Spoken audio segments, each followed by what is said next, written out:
या आवाज़ नहीं उठाती तो आज हम उनको नहीं जानते और वह इतिहास के पन्नों में विलीन हो जाती। पर उन्होंने इसके खिलाफ आवाज़ उठाई है, इसलिए आज हम सब यहाँ पर इकट्ठा हुए उनके बारे में जानने के लिए, सुनने के लिए।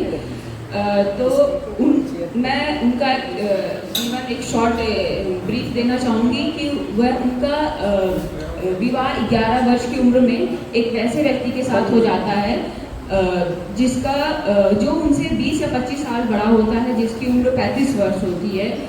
वह उनके साथ उनसे शादी करता है बस इसलिए कि एक महिला को अपने घर लाए, अपने घर की काम करवाए, उसके साथ सेक्सुअल अब्यूज़ करे या हम कह सकते हैं डोमेस्टिक वायलेंस करे।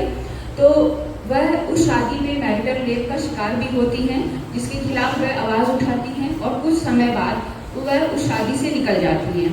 और मतलब अगर आप नॉर्मली देखें तो कोई भी महिला उस समय अगर उसके साथ डोमेस्टिक वायलेंस हो रहा है या सेक्सुअल अब्यूज़ हो रहा है तो वह कभी नहीं निकलेगी। जिस समाज में वह रही है या जिस टाइम लाइन की हम बात करते हैं या टाइम फ्रेम की बात करते हैं, तो वह उससे बाहर निकलती हैं। उस समय महिलाओं को इतना आगे बढ़ना, निकलना या बोलना, अपने जो उनके साथ एक्सप्लॉयटेशन हो रहा है उसके खिलाफ बोलना उस समय इतना प्रचलित नहीं था। पर वह उसके खिलाफ आवाज़ उठाती हैं और वह उस शादी से निकल जाती हैं।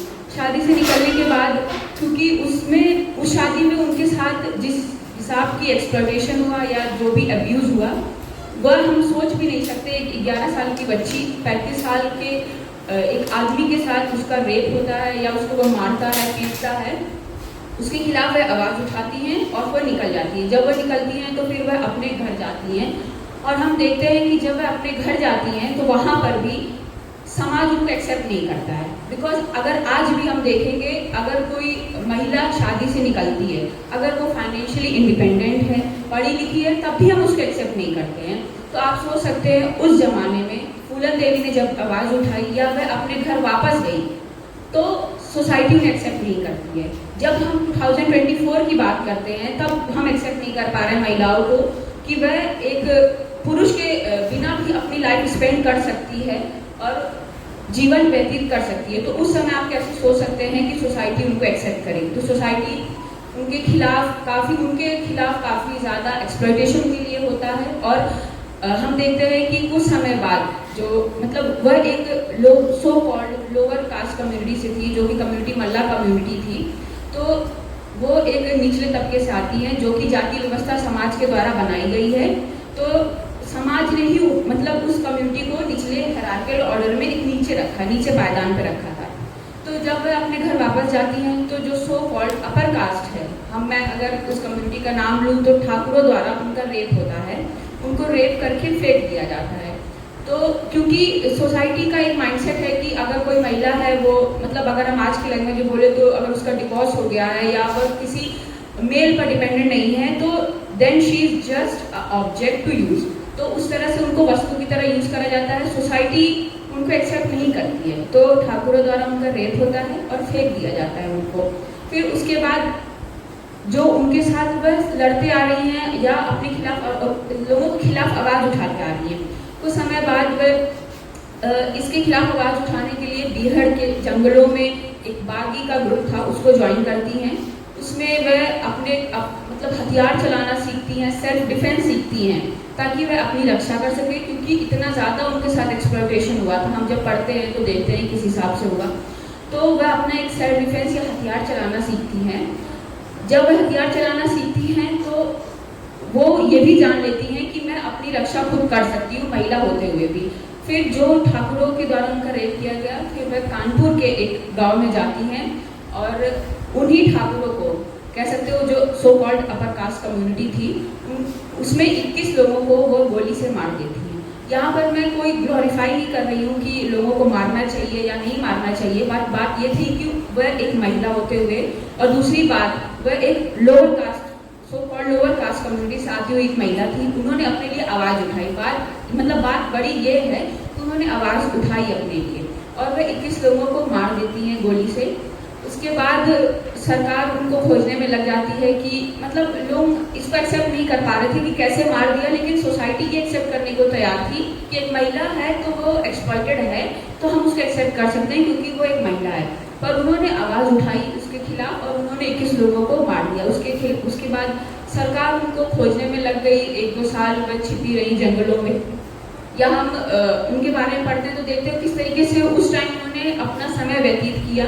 सरकार कई तमाम तरीके की कोशिशें करती रही, वह जंगल में छिपी रही, पानी के लिए तरसी, और लास्ट में जब उनको मतलब लगा कि अब नहीं वह मतलब बच सकती हैं, तो उन्होंने सरेंडर किया सरकार के सामने।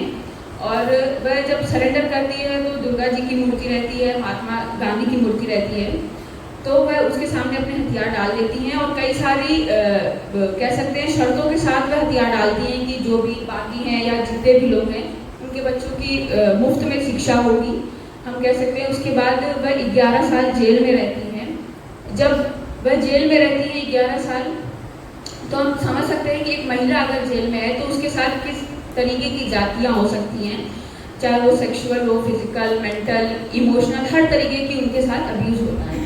उसके बाद वह जब 11 साल बाद जेल से निकलती हैं तो समाजवादी पार्टी के आदरणीय नेताजी उनको मिर्ज़ापुर से चुनाव लड़वाते हैं और वह चुनाव जीत जाती हैं। चुनाव जीतने के बाद वह संसद में पहुंचती हैं, एक सांसद बन के मिर्ज़ापुर से, और हम देखते हैं कि वह कुछ दिन तक अपने सदन में अपना रही होंगी। उसके बाद उनकी हत्या कर दी जाती है। हत्या होती है उनके घर के बाहर, उनको गोली मार के, एक सो कॉल्ड अपर कास्ट व्यक्ति के द्वारा उनको गोली मार दी जाती है और वह मर जाती है वहाँ पर बात यहीं पे ख़त्म नहीं होती। हम देखते हैं कि अगर एक महिला आगे निकल रही है या अगर वह संसद तक पहुँच रही है तो लोग उसको नहीं एक्सेप्ट करते हैं और एक अपर कास्ट व्यक्ति के द्वारा उनकी गोली मारकर हत्या कर दी जाती है। पर ये बात वहीं पे फूलन देवी की बात वहीं ख़त्म नहीं होती है। उनकी पूरी लाइफ स्पैन जो है वो एक एग्जाम्पल है, कैसे वह पैट्रियार्की के खिलाफ लड़ी हैं, कैसे पितृसत्ता की गुलामी से वह बाहर निकली, या उनके खिलाफ जो जातिगत जो उनके ऊपर कह सकते हैं एट्रोसिटीज़ हुई कि वह एक मल्ला कम्युनिटी से थी, लोअर कास्ट कम्युनिटी से थी, so called lower caste community से थी। उसके बाद एक महिला होने के नाते जेंडर इनजस्टिस जो उनके साथ हुआ उसके खिलाफ उन्होंने आवाज़ उठाई। तो वह एक महिला ही नहीं, एक हमारे बीच एक ऐसी मिसाल एक पेश करती हैं कि अगर हम चाहें तो हमारा ना जेंडर मैटर करता है, ना कास्ट मैटर करती है, ना कम्युनिटी मैटर करती है। अगर हम चाहें तो अपने लिए आवाज़ उठा सकते हैं और लोगों को बता सकते हैं कि महिलाएं किसी से कम नहीं हैं, अपने लिए वह आवाज़ उठा सकती हैं और समाज में अपनी एक पहचान बना सकती हैं। तो उनका पूरा लाइफ स्पैन एक मिसाल रहा है। हम देखते हैं कि किस तरीके से वो लड़ती हैं, तो आज हम सभी को इंस्पायर करती हैं वो कि हम अपनी लाइफ में किस तरीके से आगे बढ़ सकते हैं।